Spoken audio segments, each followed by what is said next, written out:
మరో breaking news చూస్తున్నాం. కరడుగట్టిన Maoist అగ్రనేత హడ్మా పోలీసుల ఎన్కౌంటర్ వార్తలపై మావోలు క్లారిటీ ఇచ్చారు. సౌత్ బస్టర్ డివిజన్ కమిటీ పేర లేఖ విడుదల చేస్తూ హడ్మా మరణంపై స్పష్టతనిచ్చారు. పార్టీ నాయకత్వానికి హాని కలిగించే లక్ష్యంతో కేంద్ర హోంమంత్రి అమిత్ షా ఆదేశాల మేరకు దక్షిణ బస్తర్లో వైమానిక దాడులను తీవ్రంగా ఖండిస్తున్నామని లేఖ ద్వారా తెలిపారు. బస్తర్ ప్రజలపై విధించిన యుద్ధానికి వ్యతిరేకంగా గళమెత్తాలని పిలుపునిచ్చారు.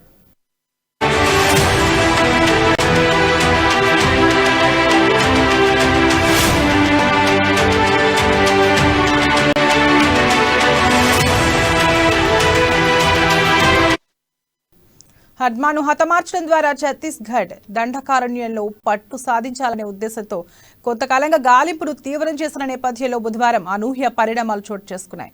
మావోయిస్టులు ఏర్పాటు చేసిన ఓ శిబిరంలో హడ్మా ఉన్నాడనే పక్కా సమాచారంతో బలగాలు కూంబింగ్ నిర్వహించిన సమయంలో ఎదురు కాల్పులు చోటు చేసుకున్నాయని, ఈ ఘటనలో గాయపడిన భద్రతా బలగాలను తీసుకొచ్చేందుకు వెళ్లిన హెలికాప్టర్పై మావోయిస్టులు కాల్పులు జరిపారని, ఈ ఘటనలోనే హడ్మా మృతి చెందినట్లు పెద్ద ఎత్తున ప్రచారం సాగింది. కానీ దీనిపై రాత్రి వరకు ఎలాంటి స్పష్టత రాలేదు. మరోవైపు భద్రతా సిబ్బంది గాయపడినట్లు ఛత్తీస్గఢ్ పోలీసు వర్గాలు ధృవీకరించలేదు.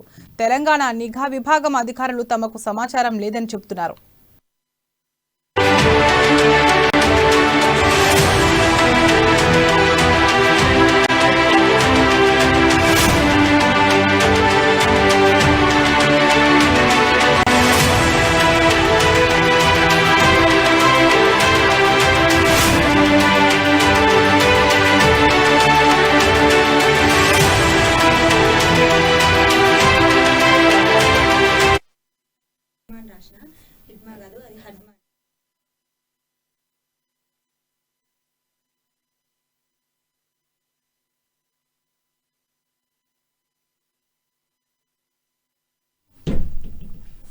ఛత్తీస్గఢ్, తెలంగాణ, ఒడిశా సరిహద్దుల్లో హడ్మా తన అనుచరులతో మకాం వేసినట్లు బలగాలకు తాజాగా సమాచారం అందడంతో పోలీసులు కూంబింగ్ నిర్వహించాయి.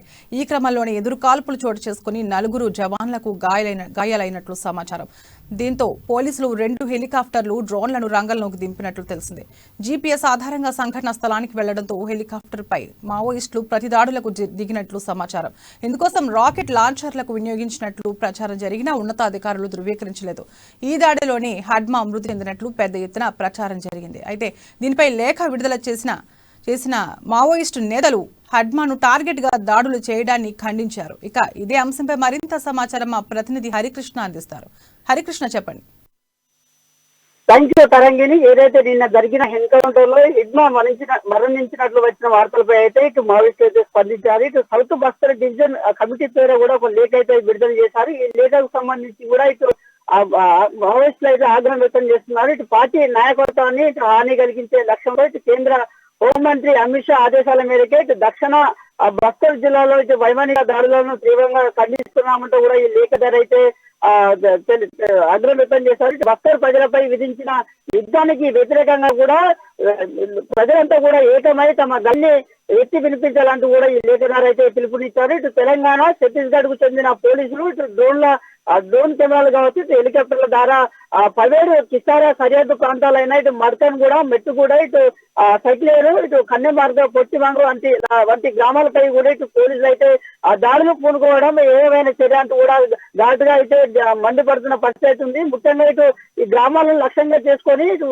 నిన్న ఉదయం 11 గంటల నుండి ఇటు దక్షిణ బస్తర్లోని జంగిల్ కోనలపై దాడి చేసిన ఘటన అయితే దీన్ని తీవ్రంగా ఖండిస్తున్నామంటూ కూడా మొత్తంగా కూడా అయితే మావోయిస్టులు అయితే లేఖ ద్వారా తెలియజేస్తున్నారు. ఇటు ఏదైతే 2023లో జనవరి 11న ఉదయం ప్రారంభమైన వైమానిక బాంబు దాడి ఇప్పటికీ కొనసాగుతుందని మా పార్టీ నాయకత్వాన్ని ఇటు PLGను దెబ్బతీయాలనే లక్ష్యంతోనే నెలల తరబడి కూడా వందల సంఖ్యలో బాంబులు పేల్చడం, ఇటు రాత్రి పూట ఇటు పగలు తేడా లేకుండా కూడా ఇటు నిఘా పెట్టడం, ఇటు హెలికాప్టర్ల ద్వారా దాడులు చేయడం అనేది మాత్రం చర్య దుర్మార్గమైన చర్య అంటూ కూడా అయితే లేఖ ద్వారా మండిపడుతున్నారు మావోయిస్టులు. 2024 లోక్సభ ఎన్నికలకు ముందు ఇటు పార్టీని మావోయిస్టులు తుడిచిపెడతారని కేంద్ర హోంమంత్రి అమిత్ షా ఇటీవల ప్రకటించారు. ఈ ప్రణాళిక కింద ఛత్తీస్గఢ్ లోని ప్రజా వ్యతిరేక ఇటు గిరిజన వ్యతిరేక కాంగ్రెస్ ప్రభుత్వం మార్గదర్శకత్వంతోనే ఇలాంటి దాడులకు పూనుకుంటున్నారంటూ కూడా అయితే ఘాటుగా అయితే మావోయిస్టులు అయితే మండిపడ్డారు. ఇటు party PIGA, people's state organisations ఇటు ప్రజలపై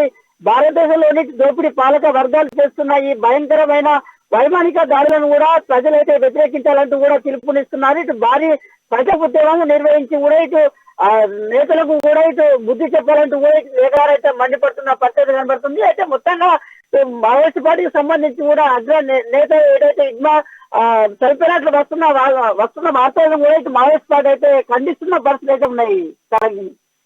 okay right, thank you Harikrishna.